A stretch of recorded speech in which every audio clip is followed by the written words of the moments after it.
Hello friends, welcome to my channel everyday છાયા.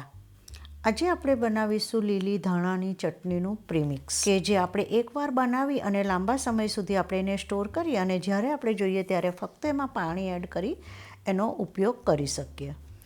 તો ચાલો શરૂ કરીએ. આ માટે આપણે થોડા ફુદીનાના પાન, થોડા કડી પત્તાના પાન, થોડા લવંગિયા મરચાં અને થોડું આદું લઈ લઈશું. અને આપણે લવંગિયા મરચાંને સારી રીતે ધોઈ અને આગળની ડીચી કાઢી એને આપણે નાના નાના પીસમાં રાઉન્ડ કટ કરી લઈશું. આદુને આપણે સારી રીતે ધોઈ, છોલી અને છીણીની મદદથી એને આપણે છીણી લઈશું. તમે નાના નાના એના પીસીસ પણ કરી શકો.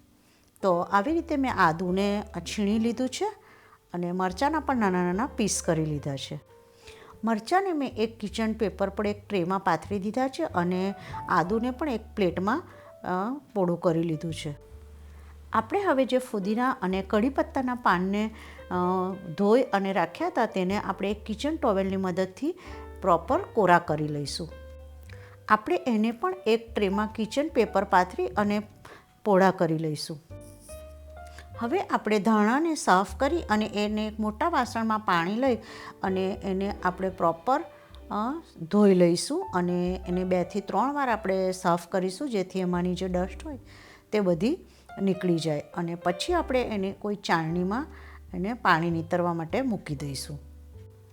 થોડી વાર રહીને પાણી નીતરી જશે એટલે આપણે કિચન ટોવેલની મદદથી એને બરાબર ઉપર નીચે કરી અને એકદમ કોરા કરી લઈશું. અને આપણે એને પંખાની નીચે 2 થી 3 કલાક માટે રહેવા દઈશું. આપણે આ બધી જ વસ્તુઓને લગભગ 2 થી 4 દિવસ માટે સુકાવવા માટે આપણે ઘરમાં જ રાખી મૂકવાની છે. જો એને તમે તાપમાં મૂકશો તો તમારી ચટણી કાળી પડી જશે. તો મારા આ બધી વસ્તુને સુકાતા લગભગ 4 થી 5 દિવસ થયા છે અને મારું આ બધી વસ્તુઓ એકદમ પ્રોપર સુકાઈ ગઈ છે. આપણે એક મિક્સર જાર લઈશું અને એમાં જે આ બધી સુકાઈ ગયેલા આપણા ઇન્ગ્રીડિયન્ટ્સ છે તેને આપણે એડ કરી દઈશું.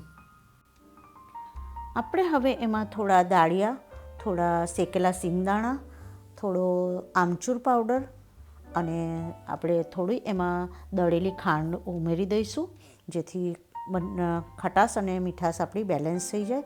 એમાં થોડું આપણે મીઠું અને થોડું આપણે રોક સોલ્ટ ઉમેરી અને મિક્સરને બરાબર ફેરવી લઈશું.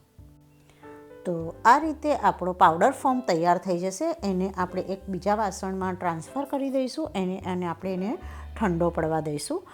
ઠંડો પડ્યા પછી જ આપણે એને કોઈક એરટાઇટ કન્ટેનરમાં ભરી લેવાનો છે. બને તો કાચની બોટલ લેવી. આપણે જ્યારે ચટણી ખાવી હોય ત્યારે જેટલા પ્રમાણમાં તમે ચટણી બનાવી હોય તે મુજબ પાવડર લઈ અને એમાં પાણી મિક્સ કરી અને આપણી ચટણી એકદમ રેડી છે. Enjoy. Thank you for watching my channel. અને જો તમને મારી રેસિપીઓ ગમતી હોય તો પ્લીઝ સબસ્ક્રાઈબ માય ચેનલ.